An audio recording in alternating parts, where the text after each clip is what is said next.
గత కొన్ని రోజులుగా కురుస్తున్న భారీ వర్షాలకు కాకినాడ జిల్లా పిఠాపురం నియోజకవర్గం గొల్లప్రోలు మండలంలో పంట పొలాలు ముంపునకు గురయ్యాయి. రైతులు తీవ్ర ఇబ్బందులు పడుతున్నారు. ఈ నేపథ్యంలో పురస్కరించుకుని ఈ పొలాలను పిఠాపురం టీడీపీ మాజీ ఎమ్మెల్యే పార్టీ రాష్ట్ర అధికార ప్రతినిధి ఎస్వీఎస్ఎస్ వర్మ శుక్రవారం సందర్శించారు. ఈ సందర్భంగా వర్మ మాట్లాడుతూ గొల్లప్రోలు, సూరంపేట, చందుర్తి, చిన్న జగ్గంపేట, చేబ్రోలు, తాటిపత్రిలలో పంట నష్టం చాలా ఎక్కువగా జరిగిందన్నారు. గ్రామాలలో అధికారులు పర్యటించి నష్టపరిహారం అంచనా వేసి పరిహారం అందిస్తారని రైతులకు తెలియజేశారు. అదేవిధంగా పొలాలు కానీ మునిగిపోతున్నాయని చెప్పి తెచ్చి శంకుస్థాపన చేసి పనులు మొదలెట్టిన ప్రాజెక్టు జగన్ గారు ఆపాడు.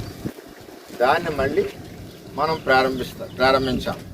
ఎలక్షన్లో కూడా మాట ఇచ్చాం. చంద్రబాబు నాయుడు గారు మరి నా టికెట్ పోయినప్పుడు కూడా పురుషోత్తపట్నం 2 తెచ్చాడుగా, 2 మాట ఇచ్చారు. దాన్ని కూడా మొదలెడితేనే మనకి శాశ్వత పరిష్కారం పోతుంది. పురుషోత్తపట్నం వచ్చి నీళ్లు దొరుకుతున్నాయి. చేతన బ్రిడ్జిని ఒక రోడ్డు పెడుతున్నాం. అక్కడి నుంచి తాటిపత్రికి డబల్ రోడ్డు పెట్టేసి చేయాలి. చేసేయాలి. దీనికి పరిష్కారం